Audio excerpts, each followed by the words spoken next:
கையிலே உள்ளவனே ஈசாயன் பரம்பொருளே, இறங்காத மனம் உனக்கு, உன்னை விட்ட யார் எனக்கு?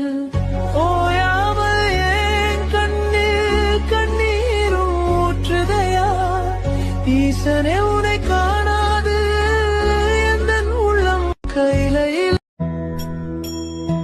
यतो जयतेदं प्रपञ्चं विचित्रं स्थितिं याति यस्मिन् यदेकान्तमन्ते सकर्मादिहीनम्।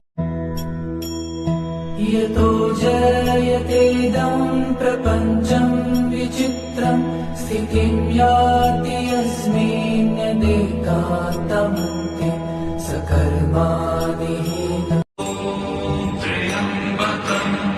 यजामहे सुगन्धिं सुपुष्टिवर्धनम्।